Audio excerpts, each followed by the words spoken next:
this will be kind of part two to advance some of the exercises that you're doing right now. I think the exercises that you've got in your first few videos are great, and I think you can always go back to them, but this way, again, you'll have a little progression.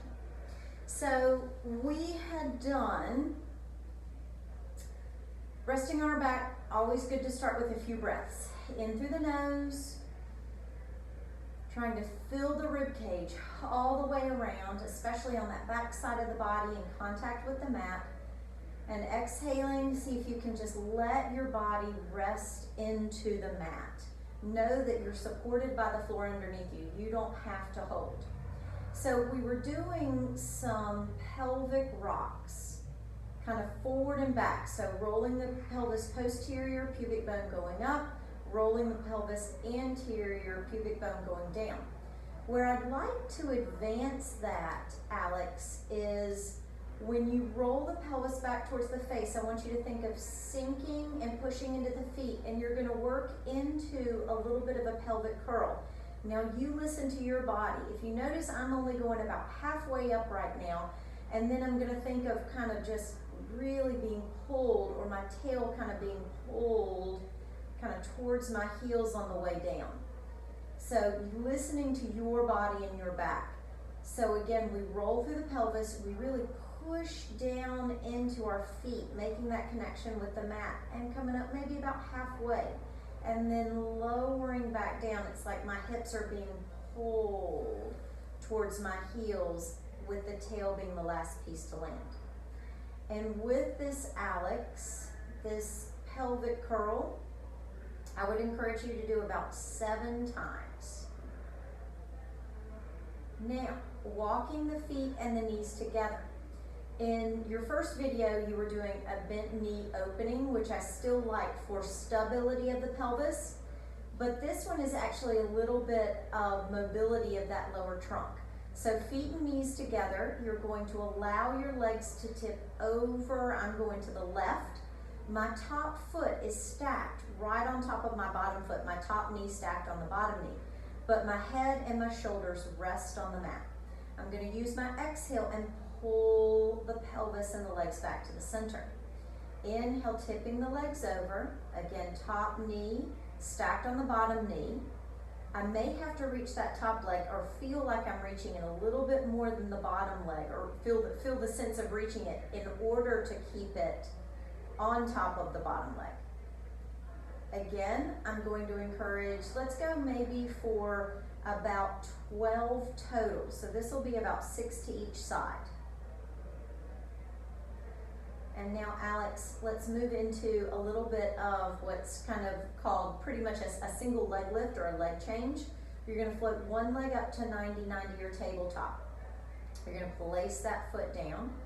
You're going to float the other leg up to 90 your tabletop, and then place the foot down. What I'm asking, or what I'm going for here, is that I can again keep my head resting, no tension, ears, jaw, keep my shoulders and kind of the breastbone resting comfortably on the mat, the rib cage, the back of my pelvis. And I don't want to feel like my pelvis is tipping too much side to side. Again, let's go through maybe about 7 on each side. Once you've done that, Alex, if you want to finish the movement or the exercise just with a slight progression in itself, is getting the right leg to 90-90, using your exhale and engaging the abdominals a bit more, drawing in a bit more towards the back line of the body to float the other foot up, and just even being here for maybe about 2 breaths, seeing if you can keep the length of the spine and the sense that the abdominal wall is dropping down versus popping up. And then you can float one foot down and float the other foot down. So that's kind of a nice way to finish off. Let's get you onto one side, Alex.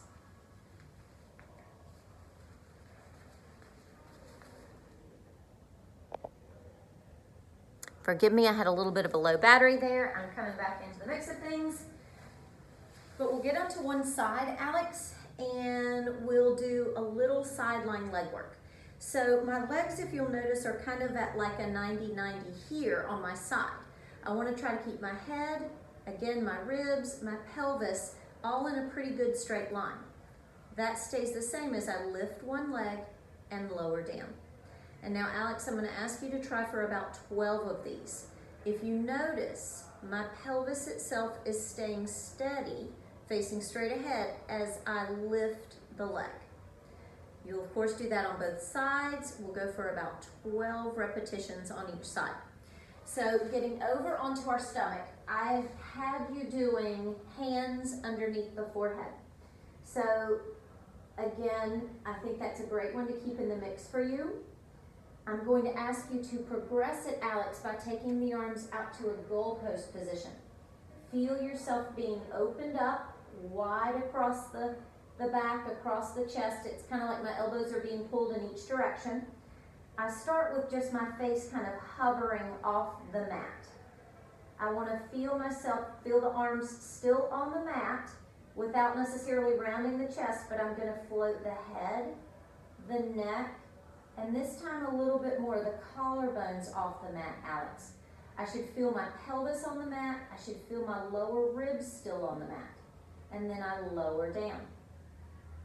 Again, head, neck, collarbones, and then lower back down. And I would repeat that about 7 times. Thank you, Alex.